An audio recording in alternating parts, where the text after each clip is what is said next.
Olá, queridos viajantes da Palavra de Deus, sejam muito bem-vindos a este canal. Tudo bem com vocês? Para vocês que ainda não me conhecem, eu me chamo Mari Garcia e se você ainda não está inscrito aqui, este é o momento que você pode se inscrever. Ativa o sininho aqui embaixo para que o YouTube te avise toda vez que eu postar um vídeo novo por aqui. Me segue lá nas minhas redes sociais, eu vou deixar aqui embaixo o Instagram e o Facebook para que a gente possa se conhecer melhor, para que você possa deixar suas dúvidas, seus comentários e sempre que possível vai ser um prazer responder vocês.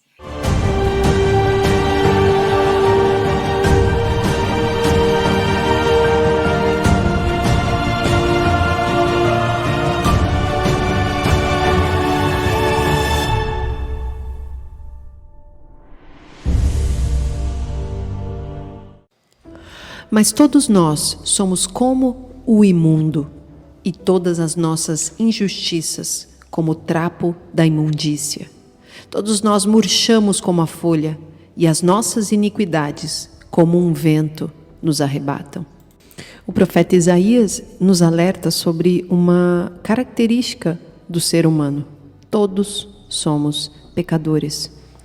E quando pensamos que somos justos por nós mesmos, podemos cair no maior erro que alguém pode ter diante de Deus.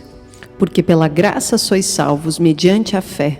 E isto não vem de vós, é dom de Deus.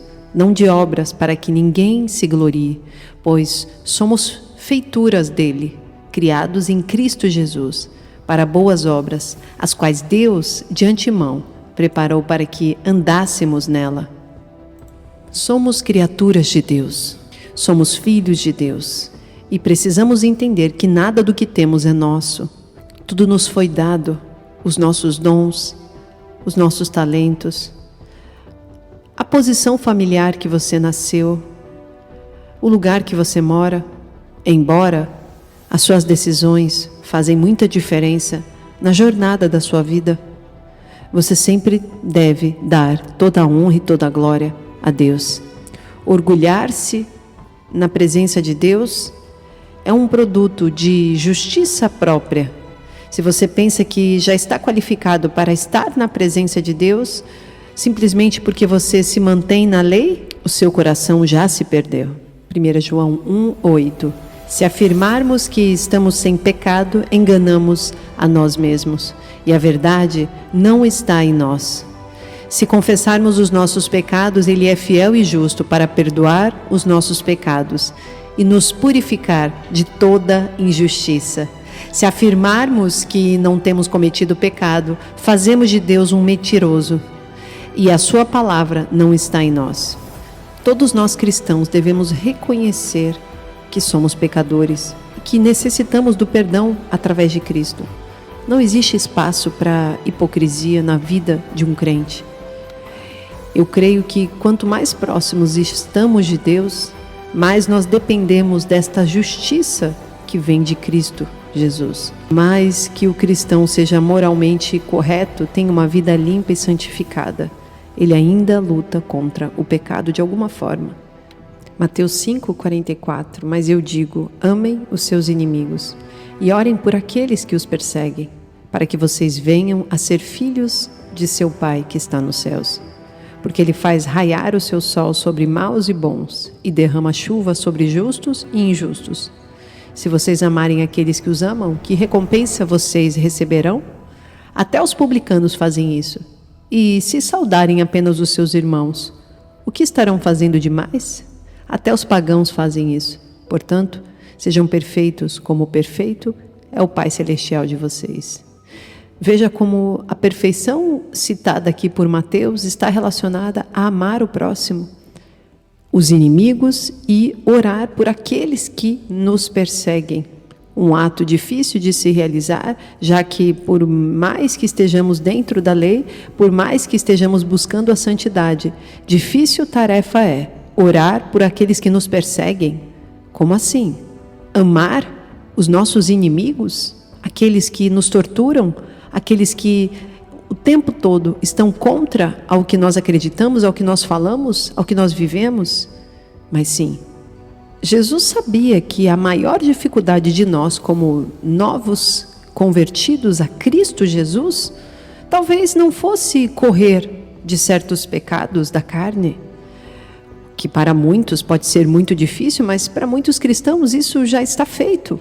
Mas difícil tarefa é amar os inimigos e orar por aqueles que nos perseguem. Claro que nós precisamos estar longe destes inimigos, porque se você sabe que ele pratica aquilo que Deus não se agrada, você não deve estar andando com ele, praticando o mesmo que ele. Mas se porventura ele estiver andando com você e você conseguir com que ele faça o que você faz diante de Cristo Jesus, com certeza Deus se alegrará muito. Mateus 18:15, se o seu irmão pecar contra você, vá e a sós com ele, mostre-lhe o erro. Se ele o ouvir, você ganhou o seu irmão.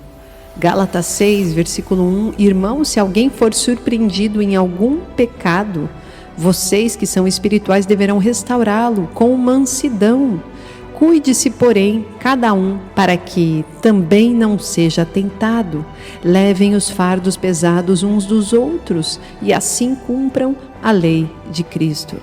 Tiago 5,16, portanto, confessem os seus pecados uns aos outros e orem uns pelos outros para serem curados. A oração de um justo é poderosa e eficaz. Veja como aqui o pecado é tido como uma doença. E quando você confessa uns aos outros, aos irmãos que em amor estão dispostos a ajudar e carregar o fardo do outro que pecou, do outro que está no erro, e não simplesmente apontando o dedo e gritando e reclamando e dizendo que ele está fora da salvação e dizendo que você é melhor do que ele, isso não traz cura, isso não tem a ver com o reino de Deus, isso não tem a ver com o evangelho que Cristo pregou enquanto ele estava aqui na terra e ensinou a todos os apóstolos que estiveram pregando a mesma coisa, a mesma mensagem que Jesus. 2 Coríntios 5:21, Deus tornou pecado por nós, aquele que não tinha pecado, para que nele nos tornássemos justiça de Deus. Mas se você já tentou, se você já buscou e aquela pessoa continua no erro, afaste-se. Você pode orar e amá-la, mas afaste-se. 1 João 3,8, aquele que pratica o pecado é do diabo, porque o diabo vem pecando desde o princípio. Para isso o Filho de Deus se manifestou, para destruir as obras do diabo. Incrivelmente, tem pessoas que me escrevem dizendo que o diabo não existe, que são forças inventadas pela humanidade para ultrapassar os tempos difíceis e colocar a culpa em alguém. Então a Bíblia seria toda uma mentira. O mundo precisa entender que as forças espirituais estão ao redor o tempo todo e precisamos tomar muito cuidado com as nossas atitudes para que Deus esteja realmente olhando para nós e vendo alguma semelhança com o Filho Cristo Jesus. Nós somos co-herdeiros com Cristo, pois então devemos nos esforçar para que, em primeiro lugar, estejamos amando e não odiando, estejamos orando e não apontando apenas o nosso dedo. E eu digo isso para todas as situações. Talvez você se faça um justo juiz para dizer quem será salvo ou não, para dizer o que é a marca da besta ou não, mas deixa eu te contar uma coisa, tudo aquilo que você fala será cobrado por Deus. Então eu aqui, como pregadora da palavra, eu tenho muito cuidado e muita cautela e peço todos os dias a Deus sabedoria, e eu sei que mesmo assim eu posso estar errando em muitas coisas. Por isso, querido, tome muito cuidado com as decisões que você coloca para frente, com as coisas que você determina na vida das pessoas. Por gentileza, não saem por aí falando que é ou não é a marca da besta. Algo que vocês não têm a certeza, pesquisem, busquem, orem. Se você tem essa certeza para você, continue com essa certeza e deixe Deus falar com cada um. Agora, é muito perigoso nós falarmos coisas que não têm embasamento bíblico. Nós sairmos daqui falando que isso é a marca da besta e não ter nenhum embasamento bíblico. E por que eu estou dizendo isso? Porque eu tenho visto muitos comentários aqui no canal de pessoas desesperadas, achando que não vai ser salvo por conta de algo que realizou, que eu não posso dizer aqui na plataforma, e vocês sabem muito bem o que é. Mas eu não posso te dizer que isso é a marca da besta. Porque, biblicamente, a marca da besta é algo relacionado à adoração do anticristo. O anticristo nem apareceu ainda. Mas é óbvio que nós estamos cientes de que o mundo jaz no maligno. Satanás está ao derredor querendo matar, roubar e destruir cada um de nós. Então é óbvio que o sistema do anticristo já está acontecendo há anos.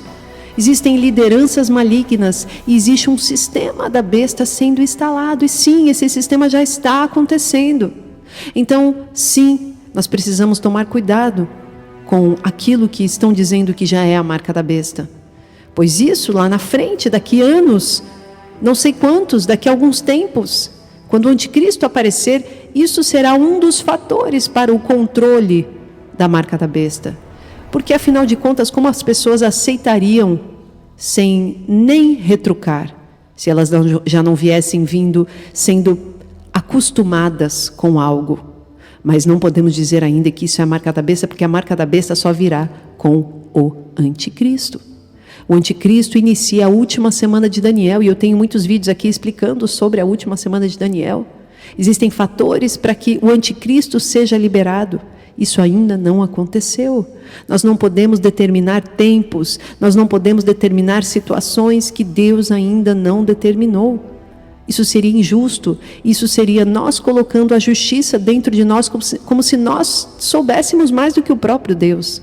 Então vocês me perdoem se a minha opinião não tem a ver com a sua, mas por favor não aponte o dedo. Não venha aqui no meu canal ou no canal de pessoas que estão falando como eu para reclamar. Se porventura você encontrou uma outra maneira de acreditar nas coisas, ore, ame. E quem sabe assim você conseguirá fazer alguma diferença neste mundo. Ou você acha que o mundo precisa de mais ódio? Ou você acha que o mundo precisa de mais discórdia? Não. Deus está clamando por amor. Claro que nós temos um Deus que ama, mas um Deus justo. Um Deus que, ao mesmo tempo que traz bênçãos, Ele trará toda a ira dele sobre aqueles que simplesmente viraram as costas para Ele. Sim, para esses. Mas para nós, os filhos de Deus, aqueles que estão buscando, aqueles que estão o tempo todo pedindo, Senhor, nos ajuda. Não somos nada, somos falhos. É tão difícil amar o inimigo. Triste tarefa essa. Ajuda-nos, Senhor. Deus conhece a nossa humanidade, Ele vai nos ajudar. Deus conhece as nossas falhas, Ele vai resolver as dúvidas, mas cuidado com as suas palavras. Cuidado com as suas atitudes. Talvez você esteja cavando o seu próprio poço. Eu digo isso para mim também. Por isso, todos os dias, quando você estiver colocando a sua cabeça no seu travesseiro para dormir, fala com Deus: Senhor, me perdoa se tiver algo que eu estiver errando ao falar com o meu próximo, se tiver algo que eu estiver sentindo de ódio por alguém, liberta-me, Senhor. Eu preciso seguir a Tua vontade. A Tua vontade é que eu ame o inimigo e ore pelos que me perseguem. Eu preciso andar fora do pecado, mas eu também não posso me vangloriar achando que eu sou melhor do que ninguém, apontando o dedo para esse ou aquele, como se você já tivesse a salvação e aquele que errou em alguma coisa nunca mais tivesse a salvação. É Deus quem determina todas as coisas, e é nele que nós depositamos a nossa fé e toda a nossa dependência. Romanos 3:23, pois todos pecaram e estão destituídos da glória de Deus, sendo justificados gratuitamente por sua graça, por meio da redenção que há em Cristo Jesus. Deus o ofereceu como sacrifício para propiação, mediante a fé, pelo sangue, demonstrando a sua justiça. Em sua tolerância, havia deixado impunes os pecados anteriormente cometidos, mas no presente demonstrou a sua justiça, a fim de ser justo e justificador daquele que tem fé em Jesus. Oremos. Senhor Jesus, nos ajuda, Pai. Precisamos que a Tua mão forte e poderosa seja conosco. Queremos viver o novo, Deus, em todas as áreas. Sabemos que não somos santos o bastante, e sabemos que não somos bons o bastante. Também sabemos que não conseguimos amar as pessoas que deveríamos. Mas sabemos que a Sua justiça foi declarada por nós na cruz do Calvário. E hoje, pela fé, nós cremos neste sangue colocado sobre as nossas cabeças. E através deste sangue, Deus, purifica-nos, Pai. Renova-nos, Deus, em amor, em santidade, em gratidão. Fortalece, Senhor, o nosso espírito dia a dia, Senhor. Ajuda-nos a não apontar o dedo, mas estender a mão. Ajuda-nos, Pai, a parar de julgar as pessoas erroneamente, mas ensina-nos a olhar para o pecador com todo o amor que o Senhor olha e trazê-lo de volta para a Tua imensa e maravilhosa luz. Assim como um dia nós estivemos nas trevas, que possamos ajudar pessoas que estão nas trevas a voltarem para o seu amor maravilhoso, conselheiro, justo e fiel. Te agradecemos por tudo, Deus, e te louvamos, Pai, pois sabemos que Tu és bom o tempo todo e a Tua misericórdia dura para todo sempre. No nome de Jesus, nós te louvamos. Amém. Deus abençoe, queridos, e até o próximo vídeo.